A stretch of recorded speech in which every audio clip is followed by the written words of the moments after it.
Doctors kept dismissing my back pain until I was finally diagnosed with terminal cancer. This article is part of Health's new series, featuring stories from real women who have had their medical symptoms dismissed or wrongly diagnosed. I'd been having chronic back pain for about a year before I found the lump. It wasn't like I didn't tell doctors how much my back hurt. I saw 3 rooms. The pain continued, and a month later, I ended up in 2 urgent care facilities because it was so terrible. I was given a steroid. I almost felt like I was myself. Was this all in my... Later in March, I rolled over in bed and felt something on my side. Am I lying on my... I was sleeping at my parents' house that day. I called out to my... I live in the small town of Bellefontaine, Ohio, and the nurse practitioner in town was able to quickly schedule me for a mammogram that following Monday, so I didn't have to cancel the 30th birthday trip to Nashville I'd planned. After the initial the news was devastating. I remember feeling, there's no oncologist in my county, so I went to Columbus for a second opinion from doctors at Ohio State University. While I was there, when I learned that the terrible pain in my back was due to metastatic cancer in my spine and not fibromyalgia or overdoing it at work, as my previous doctors believed, I first wanted to hug my oncologist.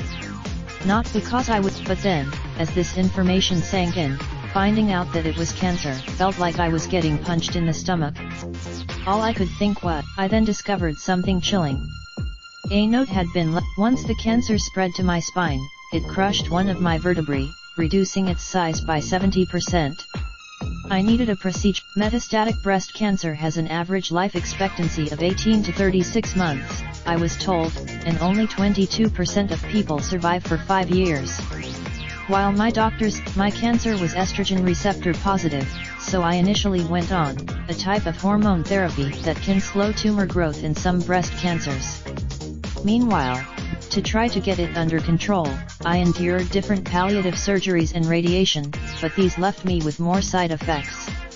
Doctors don't do. I've also experienced severe pain, as the cancer has since spread to my bones. At first I would now, I have scans every 3 months to check for progressions, and I go to my oncologist every month to do blood work. If I ever have any, maintaining my quality of life is the biggest thing for me now. If I know I moved home after I was diagnosed, thinking I'd be home for a year for treatment. Then I found out, I do see friends often, and have joined some online support groups for women with metastatic breast cancer too. It's a whole community. I wonder constantly about the what-ifs, but I realized I had to keep moving forward.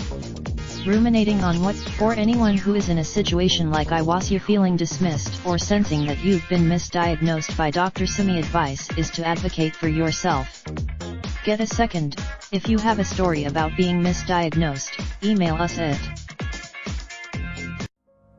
Raindrop, drop top smoking, no cooking the hot pot. Fucking on your bitch, yeah, that. Looking up, open the park pot.